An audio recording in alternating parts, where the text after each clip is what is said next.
નમસ્કાર દર્શક મિત્રો, આપણે નિહાળીશું સિટી લાઈન ન્યૂઝ ચેનલમાં આજના મુખ્ય સમાચારો. ગિરનારની લીલી પરિક્રમાના આયોજન સંદર્ભે બેઠક યોજાઈ. ડોક્ટર મુકેશ બત્રા લાવી રહ્યા છે મેજિક મોમેન્ટ્સ.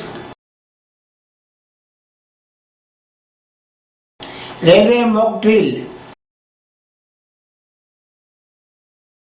ચોરડીના વળાંકમાં સર્જાયેલ અકસ્માતના 6 ના મોત. ચૂંટણીઓ માટે હાથ ધરાયેલી પૂર્વ તૈયારીઓની સમીક્ષા. ભાજપ પત્રકાર પરિષદ. પરેશ રાવલ ભાજપના પ્રચાર અર્થે રાજકોટમાં. પોલીસ મતદાન. મહાનગરપાલિકાની ચૂંટણીના ઓબ્ઝર્વર બેઠક યોજી. ગિરનારની લીલી પરિક્રમાના આયોજન સંદર્ભે બેઠક યોજાઈ. જૂનાગઢ ખાતે ગિરિવર ગિરનાર પર્વતની લીલી પરિક્રમાના કારતક સુધી 11 ને મધ્યરાત્રિથી કારતક સુધી પૂર્ણિમા સુધી લાખો શ્રદ્ધાળુઓ યાત્રિકો પગપાળા યાત્રા કરે છે.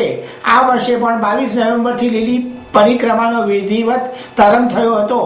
ગિરનાર પરિક્રમા સાથે સંકળાયેલ વિવિધ વિભાગો, કચેરીઓ કામગીરીનું સંકલન અને યાત્રિકોને સુખ સુવિધા, સલામતી સાથે આરોગ્ય વિષયક સવલતો અને પીવાના પાણી સહિત જરૂરિયાતો મળી રહે, સાથે કોઈ અનિચ્છનીય ઘટના નહીં બને, પરિક્રમા શાંતિપૂર્ણ માહોલમાં સંપન્ન થાય તે સારું કલેક્ટર શ્રી આલક કુમાર અધ્યક્ષતામાં બેઠક યોજાઈ હતી.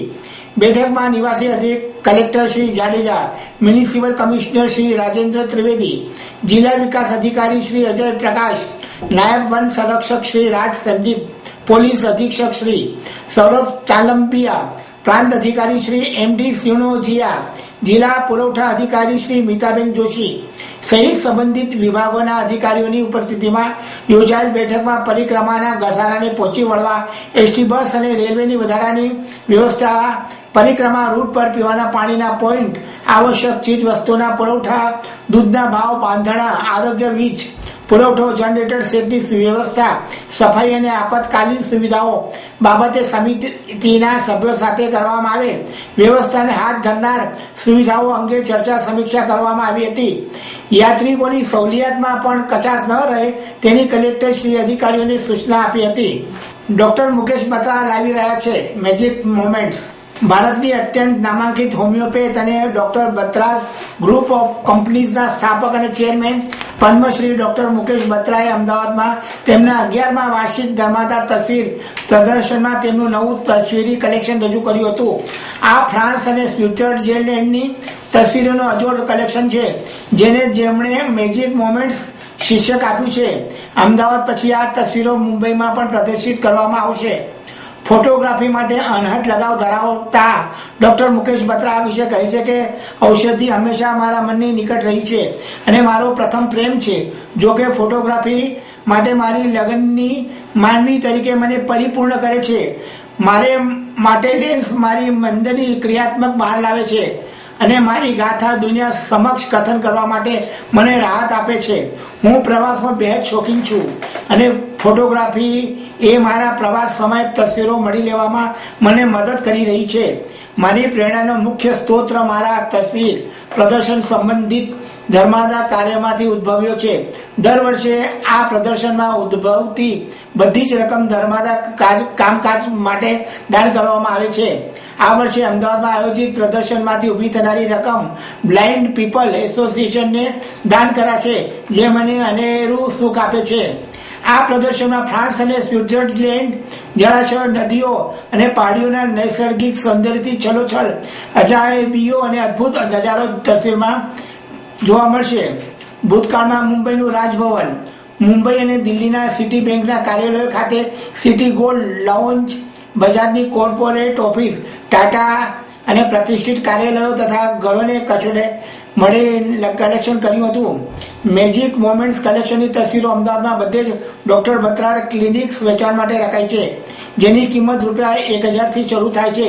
સંપર્ક મિલીનો 07574850927। ये मेरा 11वां फोटोग्राफी एग्जीबिशन है। पहले मैंने जो एग्जीबिशन किया है वो अलग अलग देशों में किया है, देशों की पिक्चरों में किया है। ये एग्जीबिशन जो है उसमें कश्मीर है, इसमें स्विट्ज़रलैंड है और फ्रांस है। और पहले जो मैंने कंट्रीज़ किए हैं वो है मालदीव्स, ग्रीस, हवाई और राजस्थान। तो इस तरह से मैंने पहले एग्जीबिशन किए हैं। टोटल कितने फोटोग्राफ्स आपके पास अभी प्रिजर्व करके रखे आपने? बहुत हज़ारों हो गए अभी तो, क्योंकि मैं हर एग्जीबिशन से पहले मैं तकरीबन 3000 पिक्चरें लेता हूँ। और हर प्रदर्शन में नया नया पोज देते हैं? जी हर प्रदर्शन में नया नया होता है, तो सेम पिक्चर कभी भी रिपीट नहीं होती। और हर साल जो है नई कंट्री होती है, नए पिक्चर्स होते हैं, और फिर जितना भी पैसा आता है उसके सेल से वो मैं चैरिटी को देता हूँ। अच्छा, अपकमिंग फोटोग्राफर्स के लिए क्या संदेश है आप? आजकल तो बहुत ही आसान हो गया, मुझे लगता है कि सिर्फ पैशन चाहिए और कॉम्पोजिशन चाहिए, लाइट चाहिए। Photography is all about light and it's about composition today. तो अगर आपका विजुअलाइजेशन सही है, अगर आपकी कलर कॉम्बिनेशन सही है और अगर आपकी लाइटिंग सही है तो आपकी पिक्चर सही आएगी।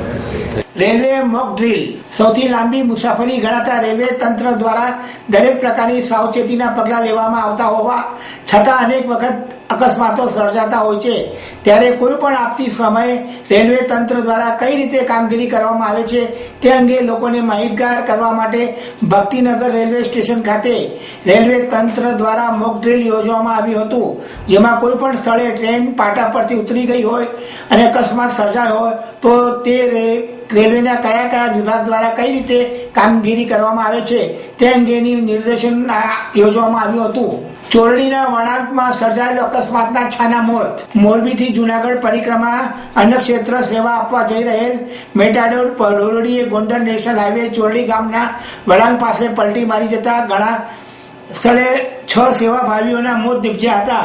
3ને ગંભીર હાલતમાં અને 15 વ્યક્તિઓને સારવાર માટે પ્રથમ ગોંડલ બાદ રામોલ હોસ્પિટલ ખાતે ખસેડાયા હતા।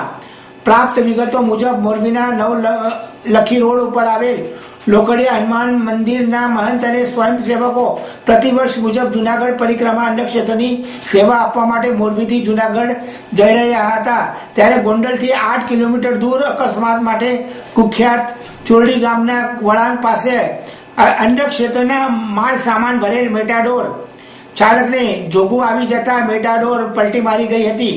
પોરોડીએ સર્જાયેલા અકસ્માતમાં લક્ષ્મણભાઈ માલધારી પરમાર ઉંમર વર્ષ 55 રહેવાસી માલધર, વીરાભાઈ પરમાર ઉંમર 30 રહેવાસી માલધર, હર્ષદભાઈ ભગવાનજીભાઈ ભાલોડિયા ઉંમર 38 વર્ષ, પરસોત્તમભાઈ વાલજીભાઈ ચૌધરી ઉંમર 57 વર્ષ, ઠાકરજીભાઈ સુંદરભાઈ બાવળિયા ઉંમર 55 વર્ષ, અલિયારી તેમજ વીરજીભાઈ દેવજીભાઈ કુતરિયા ઉંમર 60 વર્ષ રહેવાસી સરદાર સોસાયટી મોરબીવાળા મોત નિપજ્યા હતા, જ્યારે હર્ષદ ચકુભાઈ નકુમ, ભરત ચકુભાઈ નકુમ, મુરજીભાઈ પોપટલાલ રૂપાલા, નરેશભાઈ કરશનભાઈ ચીખલિયા, નાગજીભાઈ છગનભાઈ રૂપાલા, નરેશભાઈ કરશનભાઈ ચીખલિયા, નાગજીભાઈ છગનભાઈ પટેલ, છગનભાઈ ભાલગામડિયા, પીતાંબર દેવરામભાઈ પરમાર, અશોકભાઈ ડાભી, પ્રાણજીભાઈ બાવલિયા, રમેશભાઈ જીવરીભાઈ સુસારાની, ચક્કુભાઈ ડાભી, પ્રાણજીભાઈ બાવલિયા, રમેશભાઈ જીવરીભાઈ સુરાણી,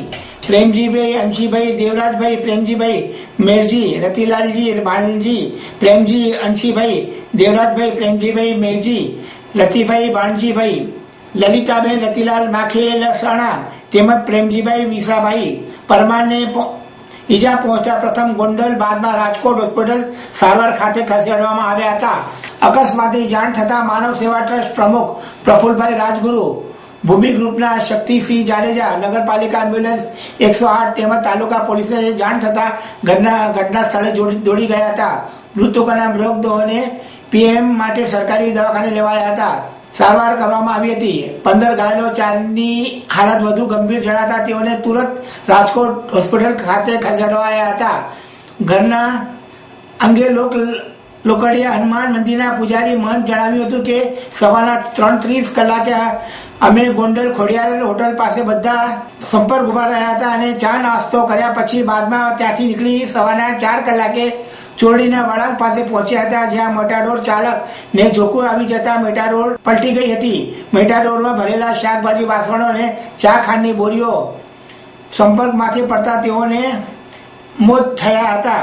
અકસ્માતમાં પગલે પરોડિયા ઘાયલોની નેશનલ હાઈવે ગુંજી ઉઠી હતી અને ટ્રાફિક જામ સર્જાયો હતો. Taluka police PSI Solanki, writer Rajbha સહિતના દોડી ગયા હતા. ટ્રાફિક પૂર્વવત કરાયો હતો.